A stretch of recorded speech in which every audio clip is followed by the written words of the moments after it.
আমি এখন মাননীয় সদস্য জনাব মোহাম্মদ মনিরুল ইসলাম যশোর 2-কে তার বক্তব্য রাখার আহ্বান জানাচ্ছি। আপনার সময় 10 মিনিট।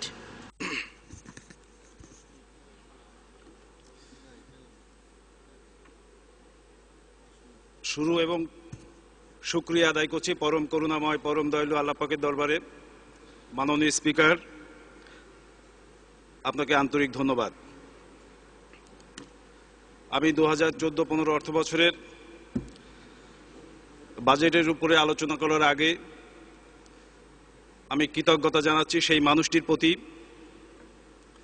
যিনি আজ থেকে 33 বছর আগে ঝঞ্ঝা বিক্ষুব্ধ এই জলধির বুকে প্রায় কাণ্ডারিবিহীন তরুণীর নতুন কাণ্ডারি হয়ে প্রত্যাশার সোনালী স্বপ্ন নিয়ে আমাদের মাঝে আবির্ভূত হয়েছিলেন।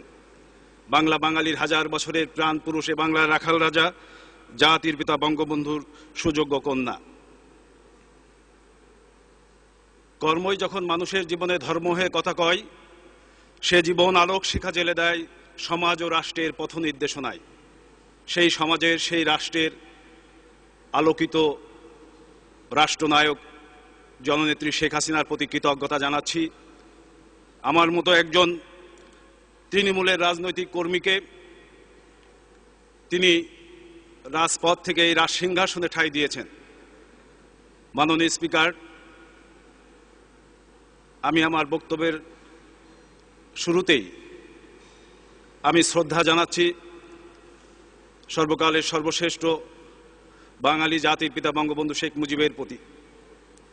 আমি এই হাউজে দাঁড়িয়ে আমি স্মরণ করছি বঙ্গমাতা বেগম মুজিবকে, স্মরণ করছি বঙ্গবন্ধুর আদরের ভাই শেখ আবু নাসিরকে, স্মরণ করছি সেই 75-এর 15ই আগস্ট যারা শহীদ হয়েছিলেন সকল শহীদদের প্রতি। আমি এই হাউজে দাঁড়িয়ে আমি স্মরণ করছি 1975-এর 3রা নভেম্বর বন্ধি পাখির মতো বঙ্গবন্ধুর অনুপস্থিতিতে যারা আমাদের স্বাধীনতা যুদ্ধে নেতৃত্ব দিয়েছিলেন, সেই বঙ্গবন্ধু 4 বীর সিফা সালারকে যারা নির্মমভাবে হত্যা করেছিলেন, সেই শহীদদের প্রতি। মাননীয় স্পিকার, একজন মুক্তিযোদ্ধা, মুক্তিযুদ্ধের সংগঠকের সন্তান হিসেবে, ভাই হিসেবে এই হাউজে দাঁড়িয়ে আমি 30 লক্ষ শহীদদের প্রতি আমি শ্রদ্ধা জানাচ্ছি, আমি সম্মান জানাচ্ছি আমার 2 লক্ষ মা বোনের সম্ভ্রমের প্রতি। মাননীয় স্পিকার, আমি আমার বাজেট বক্তব্যে আমার যে নির্ধারিত সময় দিয়েছেন, এই সময়ে আমি সব কথা বলতে পারবো না। আমরা যদি বাজেট বক্তব্যে আমাদের মাননীয় অর্থমন্ত্রীকে অভিনন্দন জানিয়ে আমি যদি এভাবে বলা শুরু করি, তিনি বলেছেন রূপকল্প 2021-কে সামনে রেখে 2009 সালের উন্নয়নের জন্য যে অভিযাত্রা আমরা শুরু করেছিলাম, এ মেয়াদেও তা অব্যাহত থাকবে। মাননীয় স্পিকার, মাননীয় অর্থমন্ত্রী তার এবারকার বাজেট বক্তৃতার শেষ অংশে উপসংহারে তিনি বলেছেন আমাদের নিরন্তর প্রেরণার উৎস বঙ্গবন্ধু শেখ মুজিবুর রহমান, যিনি তার আত্মকথায় লিখেছেন, একজন বাঙালি হিসাবে যা কিছু বাঙালিদের সঙ্গে সম্পৃক্ত তাই আমাকে গভীরভাবে ভাবায়। এই নিরন্তর সম্পৃক্তির উৎস ভালোবাসা, অক্ষয় ভালোবাসা, যে ভালোবাসা আমার রাজনীতি এবং অস্তিত্বকে অর্থবহ করে তোলে। আমি এই সংসদে দাঁড়িয়ে আমি প্রথম সংসদ নেতা, প্রধানমন্ত্রী, অর্থমন্ত্রী এবং নবম সংসদের সংসদ নেতা, প্রধানমন্ত্রী এবং অর্থমন্ত্রীর কিছু কাজের সাদৃশ্য আমি আপনার সামনে তুলে ধরতে চাই।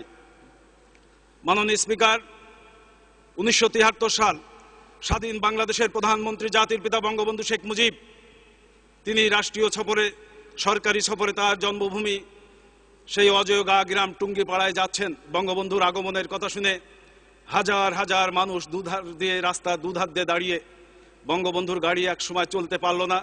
বঙ্গবন্ধুর সাথে থাকা প্রোটোকলের তার মন্ত্রীরা, সরকারি অফিসাররা ছিলেন। এক পর্যায়ে বঙ্গবন্ধু গাড়ি থেকে নামলেন। গাড়ি থেকে নামতে নামতে বঙ্গবন্ধু হাঁটতে শুরু করলেন। হাঁটতে হাঁটতে হাজার হাজার মানুষের মধ্যে একটা মানুষকে বঙ্গবন্ধু ঠিকই চিনতে পারলেন। সেই মানুষটি লুঙ্গি পরা, খালি গায়ে, কাঁধে গামছা। বঙ্গবন্ধু সাথে থাকা ডিসি সাহেবকে বললেন ওনাকে গাড়িতে উঠাও। ডিসি সাহেব তড়িঘড়ি করে সেই লোকটিকে ডিসি সাহেবের গাড়িতে উঠালেন। বঙ্গবন্ধু খেয়াল করলেন, বললেন না, ওনাকে আমার গাড়িতে উঠাও। সেই খালি গায়ে লোকটিকে বাংলাদেশের প্রধানমন্ত্রীর গাড়িতে উঠানো হলো। সেই লোকটি নির্ধারিত নির্দিষ্ট সময় শেষে সেই গাড়ি যখন ডাকবাংলোতে যে থামলো, থামার পরে বঙ্গবন্ধু সেই ডাকবাংলোর কক্ষে একান্তে কথা বললেন সেই মানুষটির সাথে।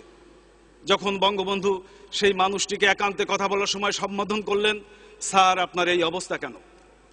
মাননীয় স্পিকার, সেই মানুষটি ছিল বঙ্গবন্ধুর প্রাইমারি স্কুলের শিক্ষক, যার কাছ থেকে বঙ্গবন্ধু ধারাপাতা শিখেছেন, অ আ ক খ শিখেছেন। সেই স্যারকে সম্বোধন করে বললেন, স্যার আপনার এই করুণ অবস্থা কেন? বাংলাদেশের প্রধানমন্ত্রীর সামনে তার শ্রদ্ধেয় শিক্ষক প্রিয় ছাত্রকে বলল, খোকা এই কিছুদিন হলো অবসরে গেছি, 250 টাকা গ্র্যাচুইটের টাকা পেয়েছিলাম, সেই টাকা শেষ, পরিবারের সদস্য সংখ্যা 7-8 জন। আমি অতি কষ্টে এই বাজারে এ দোকান থেকে ও দোকান, ও দোকান থেকে এ দোকানে পানি আগিয়ে দিই, আমি বস্তা আগিয়ে দিই, এই দোকানদাররা যা দেয় সেই টাকা দিয়ে অতি কষ্টে আমার সংসার চলে। বাঙালির প্রিয় সন্তান শেখ মুজিব সেদিন তার মানুষ গড়ার কারিগর শিক্ষকের এই দুরবস্থার কথা শুনে তিনি নিজের অশ্রু সংবরণ করেছিলেন, রুমাল দিয়ে চোখ মুছে তিনি সেদিন বলেছিলেন, স্যার আমি দেখব। তিনি ঢাকা ফিরলেন। ঢাকা ফিরে তিনি তার অর্থমন্ত্রী তাজউদ্দিন সাহেবকে ডাকলেন, বললেন, তাজউদ্দিন আমি আমার বাংলাদেশের প্রাথমিক শিক্ষাকে জাতীয়করণ করতে চাই। সেদিন বাংলাদেশের যোগ্য অভিজ্ঞতা অর্থমন্ত্রী তাজউদ্দিন সাহেব আটকে উঠেছিলেন, বললেন, বঙ্গবন্ধু কি বলছেন? যুদ্ধ বিধ্বস্ত দেশ, রাস্তা নাই, ঘাট নাই, ব্যাংকে টাকা নাই, খাদ্য গোদামে খাদ্য নাই, এর দেশে কিভাবে আপনি এটা সম্ভব? বলল, বুঝি না আমি। তারপরে তাজউদ্দিন সাহেব বললেন, বঙ্গবন্ধু এই প্রাইমারি শিক্ষকরা অনেকে ম্যাট্রিক, অনেকে নন ম্যাট্রিক, এই নন ম্যাট্রিক শিক্ষকদের কি সরকারি মর্যাদা আপনি দিবেন? বঙ্গবন্ধু একটু ধমকে সুরে বলেছিলেন, রাখো তাজউদ্দিন, ওই নন ম্যাট্রিক শিক্ষকদের কাছে শিক্ষা লাভ করে তুমি তাজউদ্দিন বাংলাদেশের মেধাবী অর্থনীতিবিদ, আমার দেশের শিক্ষাবিদ, ডাক্তার, ইঞ্জিনিয়ার, আমার দেশের সোনার ছেলেরা ওই নন ম্যাট্রিক শিক্ষকদের কাছে শিক্ষা লাভ করে আজকে বাংলাদেশের সুপ্রতিষ্ঠিত। আমি বুঝি না, আমি বাংলাদেশের প্রাথমিক শিক্ষাকে জাতীয়করণ করতে চাই। মাননীয় স্পিকার, সেই 73 সালের 30 নভেম্বর শিক্ষকদের একটি মহাসমাবেশ ছিল ঢাকায়। প্রধান অতিথি ছিলেন বাংলাদেশের প্রধানমন্ত্রী, কিন্তু অসুস্থতার কারণে তিনি যেতে পারেননি। তিনি অর্থমন্ত্রীকে ডেকে বলেছিলেন, তুমি আমার পক্ষ থেকে শুধুমাত্র 2টো ঘোষণা দিবে। আমি আজকে বাংলাদেশের প্রাথমিক শিক্ষাকে জাতীয়করণ করলাম এবং এই জাতীয়করণ কার্যকর হবে 30 নভেম্বর, ঘোষণা দিচ্ছি ব্যাক ডেটে 1 জুলাই থেকে। সেদিন বঙ্গবন্ধু প্রাথমিক শিক্ষাকে এভাবেই জাতীয়করণের ঘোষণা দিয়েছিলেন। মাননীয় স্পিকার, আমরা যদি দেখি সেদিন 36,165 স্কুলের 1,55,023 জন শিক্ষককে বঙ্গবন্ধু এক ঘোষণায় সরকারিকরণ করেছিলেন। আমরা সেই অবস্থায় দাঁড়িয়ে কি দেখব? যারা আজও স্বাধীন পাকিস্তান পাকিস্তান বলে চিল্লায়, সেই স্বাধীন পাকিস্তান তাদের প্রাথমিক শিক্ষাকে জাতীয়করণ করতে পারেনি। আমাদের পার্শ্ববর্তী দেশ ভারত, যে ভারতের প্রধানমন্ত্রী ছিলেন পণ্ডিত জওহরলাল নেহরুর মতো ব্যক্তিত্ব, তারা তাদের প্রাথমিক শিক্ষাকে জাতীয়করণ করতে পারেনি। পার্শ্ববর্তী শ্রীলঙ্কা 100% শিক্ষিতের দেশ, সেই শ্রীলঙ্কা তার দেশকে প্রাথমিক শিক্ষা জাতীয়করণ করতে পারেনি। কিন্তু বঙ্গবন্ধুর পক্ষে সম্ভব হয়েছিল, যে বঙ্গবন্ধু তার আত্মকথায় লিখেছিলেন যে আমার সম্পৃক্তির উচ্ছ্বাসে ভালোবাসা, সেই ভালোবাসা জনগণের প্রতি। মাননীয় স্পিকার, সেই 73 সাল, 2013 সাল, 40 বছর পরে, 4 দশক পরে সেই বঙ্গবন্ধু কন্যা শেখ হাসিনা, সেই যখন বিশ্বে অর্থনৈতিক মহামন্দা, সেই মহামন্দার পরে দাঁড়িয়ে শেখ হাসিনা বাংলাদেশের প্রাথমিক শিক্ষাকে আবার জাতীয়করণের ঘোষণা দিলেন। 26,193টি স্কুলের প্রায় 5,000 শিক্ষককে তিনি সরকারি চাকরির মর্যাদা দিলেন। মাননীয় স্পিকার, এটা শেখ হাসিনার পক্ষেই শুধু সম্ভব। মাননীয় স্পিকার, আমি এই সংসদে দাঁড়িয়ে আমি আপনার মাধ্যমে জানাতে চাই যে আজকে আমরা যে মুহূর্তে বাজেট চলছে, সেই মুহূর্তে আমার এলাকার মানুষ অধিক আগ্রহে আছে যে আমি যে নির্বাচনী এলাকা থেকে নির্বাচিত হয়ে এসেছি, সেই নির্বাচনী এলাকায় 5 লক্ষ জনগণ, 3,60,000 ভোটার, 360টি গ্রাম। সেই গ্রামে আওয়ামী লীগ যখন আসে তখন উন্নয়ন হয়, কিন্তু মাননীয় স্পিকার, আমরা সেই অঞ্চলে অনেক গ্রামে আমরা শিক্ষার আলো জ্বালাতে পেরেছি, কিন্তু বিদ্যুতের আলো আমরা সব গ্রামে জ্বালাতে পারি নাই। এই সংসদে দাঁড়িয়ে আমি আমার নির্বাচনী এলাকায় প্রতিটি গ্রামে আমি বিদ্যুতের আলো দিতে চাই। মাননীয় স্পিকার, আমার অঞ্চলের প্রতিটি গ্রামে আমি পাকা রাস্তা করতে চাই, আধা পাকা রাস্তা করতে চাই। আমার দুটো উপজেলার বুক চিরে গেছে আমাদের কপোতাক্ষ নদ। আমি সেই কপোতাক্ষ নদ খননের জন্য মাননীয় সদস্য 4 মিনিটে শেষ করুন। 4 মিনিট। আমি ধন্যবাদ মাননীয় স্পিকার। মাননীয় প্রধানমন্ত্রী গত মেয়াদে যখন মালদ্বীপে গিয়েছিলেন, মালদ্বীপের প্রধানমন্ত্রীর সাথে আলোচনা করেছিলেন যে মালদ্বীপ আমাদের থেকে মাটি নিবে। আমরা সেই চৌগাছা ঝিগরগাছার মানুষ স্বপ্ন দেখেছিলাম, হয়তো মাননীয় প্রধানমন্ত্রী এই চৌগাছা ঝিগরগাছার বুক চিরে যে কপোতাক্ষ নদী গেছে, সেই নদীর যখন মাটি কাটবে সেই কপোতাক্ষর দুপারের মানুষের দুঃখ ঘুষবে। মাননীয় স্পিকার, আমি আমার নির্বাচনী এলাকায় অসংখ্য স্কুল কলেজ মাদ্রাসা আছে। আমরা জানি সেই স্কুল কলেজ মাদ্রাসার আজকে সরকার সেখানে বিল্ডিং দিচ্ছে, সরকার ছাত্রছাত্রীদের উপবৃত্তি দিচ্ছে, কিন্তু যে শিক্ষক পড়ায় আমরা তাদের বেতনের ব্যবস্থা করতে পারি নাই। মাননীয় স্পিকার, আপনার মাধ্যমে সেই সমস্ত আমাদের এমপিও বিহীন শিক্ষকদের যাতে এবার এমপি হয়, আমি এই সংসদে দাঁড়িয়ে তাদের পক্ষে কথা বলছি। মাননীয় স্পিকার, আজকে আমি যে এলাকাটি সেই এলাকাটি অবহেলিত, সেই অবহেলিত এলাকায় সরকারের সকল মন্ত্রণালয়ের প্রতি, বিভাগের প্রতি আমি অনুরোধ জানাচ্ছি, আমি আহ্বান জানাচ্ছি, সেই এলাকাকে আমরা গড়তে চাই। মাননীয় স্পিকার, যে মুহূর্তে দাঁড়িয়ে আমরা এই বাজেট অধিবেশনে বক্তব্য রাখছি, সেই মুহূর্তে আজকে আমরা লক্ষ্য করেছি যে সেই ইতিহাস বিকৃতির নতুন খেলায় মেতে উঠেছে। আজকে প্রতিহিংসায় মেতে উঠেছে। সেই প্রতিহিংসা কি কারণে আমরা বুঝি।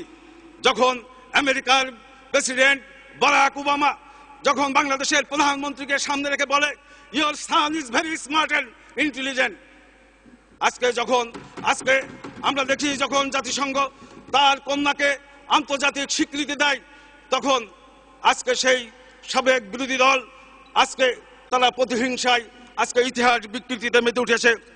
আমরা সেই ইতিহাস বিকৃতিদের রুখতে চাই। মাননীয় স্পিকার, আমি আগের দিন বলেছিলাম যে মাননীয় প্রধানমন্ত্রী, সংসদ নেতা, আওয়ামী লীগ সভানেত্রী, তিনি খুঁজে খুঁজে বাংলাদেশ থেকে সেই রাজনৈতিক পরিবারের সন্তানদের এই পার্লামেন্টে জায়গা দিয়েছেন। আমার মরহুম পিতা, যিনি লোহমান ও আইয়ুব খানের বিরুদ্ধে তিনি রেজুলেশন করেছিলেন বলে বঙ্গবন্ধু তাকে সাভার চেয়ারম্যান উপাধি দিয়েছিল। বঙ্গবন্ধু আমার মরহুম পিতা আবুল ইসলামকে 1970-এর প্রাদেশিক সদস্য বানিয়েছিলেন, 71-এ গণপরিষদ সদস্য বানিয়েছিলেন, 73-এ জাতীয় সংসদ সদস্য বানিয়েছিলেন। 1975-এর 15ই আগস্ট যেদিন বঙ্গবন্ধুকে হত্যা করা হয়, পরবর্তীতে বঙ্গবন্ধুর হত্যার বদলা নিতে যে আমার বাবা দেশের অভ্যন্তরে ছুটিয়ে বেরিয়েছেন। তিনি যশোরে প্রথম গায়েবানা জানাজা অনুষ্ঠিত করেছেন। বঙ্গবন্ধুর মৃত্যুর পরে প্রতি কুরবানিতে যে পিতা তার গোয়াল থেকে গরু বের করে বঙ্গবন্ধু পরিবারের সদস্যদের নামে কুরবানি দিয়েছেন, মৃত্যুর আগে তিনি এলান করে গিয়েছিলেন, আমার মৃত্যুর পরে আমার নেতা বঙ্গবন্ধুকে যেভাবে সস্তায় মার্কিন থান দিয়ে দাপন করা হয়েছে, যেভাবে গাডালা কাপড় কাচা সাবান 770 দিয়ে তার গা ধোয়ানো হয়েছে, আমার মৃত্যুর পরে আমার সন্তান হিসেবে বঙ্গবন্ধুকে যেভাবে সমাহিত করা হয়েছে, তোমরা সেইভাবে করবে। সেদিন জিয়াউর রহমানের মার্শাল ল গভর্নমেন্ট আমার মরহুম পিতাকে অ্যারেস্ট করে নির্মম নিষ্ঠুর পৈশাচিক নির্যাতন চালিয়েছিল, কিন্তু বঙ্গবন্ধুর আদর্শ থেকে এক চুল তিনি নড়েন নাই। মৃত্যুর আগ পর্যন্ত উইদাউট ব্রেক 55 বছর 1949 সাল থেকে 2004 সাল পর্যন্ত বঙ্গবন্ধু শেখ হাসিনার আওয়ামী লীগের মূল স্রোতের সাথে ছিলেন। আজকে সেই পরিবারের সন্তান হিসেবে বলতে চাই, বঙ্গবন্ধু কন্যা যে সাহসের সাথে এই দেশকে এগিয়ে নিচ্ছেন, আমরা বঙ্গবন্ধু কন্যার সাথে যারা তরুণ প্রজন্ম আছি, সকল ষড়যন্ত্র আমাদের এই হাউজের বিজ্ঞ পার্লামেন্টারিয়ান, আমাদের জাতীয় নেতাদের নেতৃত্বে আমরা সেই চক্রান্ত আমরা প্রতিহত করতে চাই।